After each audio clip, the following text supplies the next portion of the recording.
Cochonou, le saucisson au bon goût depuis 1971, vous présente Sud Radio, y a pas d'âge. Catherine Bully, David Arthur. Et non, il n'y a pas d'âge pour s'indigner ce matin. Bonjour Catherine Bully. Bonjour Jean-Marie Bordry. Oui, j'ai une petite question à vous poser. Ah. Sommes-nous professionnellement périmés dès lors qu'on atteint 50 ans? Alors ça, c'est une vraie question. Je vous en parlerai quand je les aurai. Dans quel pays, vous êtes encore un petit genou, dans quel pays et dans quel système sommes-nous? Comment accepter aujourd'hui que les hommes et les femmes qui pour diverses raisons se retrouvent sans travail, la maladie, le licenciement économique, ne puissent retrouver une activité professionnelle passé 50 ans? Comment accepter que nous ne soyons plus considérés bon à rien, dès lors que cette dizaine fatidique, 50, sonne à notre porte? Comment trouver du travail après 50 ou 60 ans si les entreprises ne recrutent plus? Comment on va faire? Pourquoi les stéréotypes négatifs vis-à-vis des seniors sont-ils particulièrement forts? Et d'ailleurs, est-ce qu'on est France senior au-delà de 50 ans? Ça paraît jeune, 50 ans pour être senior, quand même. Enfin. Alors moi, je ne sais pas encore, mais quand même. Mais non, je plaisante. Bonjour Lucille Desjonquers. Bonjour. Alors, vous êtes cofondatrice du cabinet Leaders Associates, cabinet de chasseurs de tête. Quelle est pour vous la principale raison qui freine nos entreprises aujourd'hui dans l'embauche des plus de 50 ans et notamment des femmes? Alors, des femmes, mais aussi des hommes, hein, Catherine, c'est ça, pour le coup, c'est un sujet qui rassemble les deux genres. C'est vrai que c'est par rapport aux pays anglo-saxons, le jeunisme est très français. Oui. Et que moi, je suis chasseur de tête depuis 23 ans.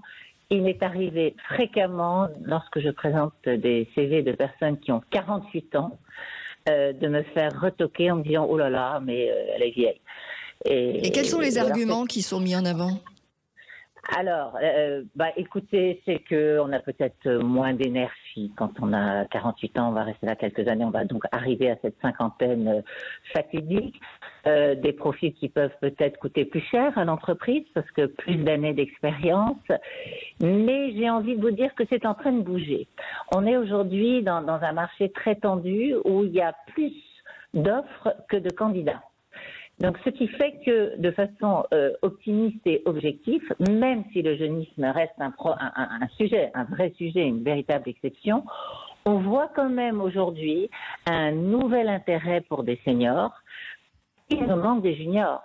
Et qu'on comprend enfin que junior et senior, c'est une excellente recette pour de la performance. Bien sûr. Puisqu'on a effectivement aujourd'hui tout ce monde digital qui a exclu un peu. Justement, vous pensez que ça laisse un peu les quinquagénaires sur le tapis, le monde digital? Totalement. Le digital a eu un impact énorme sur le jeunisme, ça c'est certain. Mais on pourrait tenter de se dire qu'il y a un rapprochement possible. Maintenant, la solution, si vous avez un job et vous êtes dans une société à 49 ans, tout va bien, il n'y a pas de souci. Vous allez pouvoir continuer votre carrière tranquillement dans cette société. Là où il y a scission et coupure, c'est si vous perdez ce job, c'est pour en trouver un nouveau à cet âge-là. Donc la solution, ça pourrait être du management de transition. Le management de transition, ce sont des missions qui nous sont proposées par des cabinets spécialisés qui proposent des personnes qui vont venir un temps donné pour remplacer un congé maternité, un dirigeant ou pas forcément un dirigeant, une personne qui a eu un accident de vie et qu'il faut remplacer instantanément. Donc après, on voit énormément de personnes devenir coach. Oui, beaucoup de formations, c'est vrai. Oui, beaucoup de formations. Alors, on est dans un monde qui bouge très vite avec des tas de possibilités d'avoir des nouveaux métiers. Donc, il y a des moyens carrément de changer de métier. C'est très à la mode. Mais si on revient à notre sujet de base, qui est le jeunisme, et pour en avoir parlé avec beaucoup de DRH, également se séparer de quelqu'un de senior coûte beaucoup plus cher à l'entreprise que quelqu'un de plus jeune. Donc c'est aussi des arguments qui font qu'ils ne vont peut-être pas aller chercher du côté de la cinquantaine et plus lorsqu'ils vont faire un recrutement. Vous voyez ce que je veux dire? Absolument. Bah écoutez, Voilà. j'espère en tout cas que le regard... C'est quand même révoltant. C'est révoltant. Moi, j'espère que le regard va changer parce que je trouve qu'il y a énormément de richesse en chaque personne de plus de 50 ans. Et puis, les jeunes qui arrivent dans une société et qui attendent un bébé quelques mois plus tard, c'est pas non plus... Évidemment.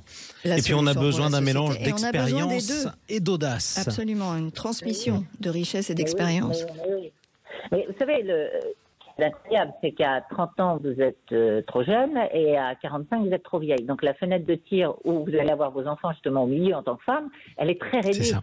Absolument. Elle est très réduite. Donc ça il faut donne, pousser l'entrepreneuriat en fait. Et ça donne une triple peine pour les femmes qui sont dans ce cas. Merci beaucoup d'être intervenue Merci sur Sud Radio. Lucille Jonker. Je vous rappelle Merci, que vous je vous en êtes prie. cofondatrice du cabinet Leaders Associés. Exactement, Leaders Associés. On va tout de suite parler de votre programme aujourd'hui dans Il n'y a pas d'âge. On vous retrouve à midi, Catherine Il y a Bully, pas en d'âge compagnie pour- de David Arthur. Bien sûr, je ne me sépare pas de mon acolyte. Il n'y a pas d'âge pour oser en parler. Scandale dans les EHPAD. Le groupe privé Emera est sous le coup de plaintes et de signalements de familles pour des mauvais traitements infligés à ses résidents.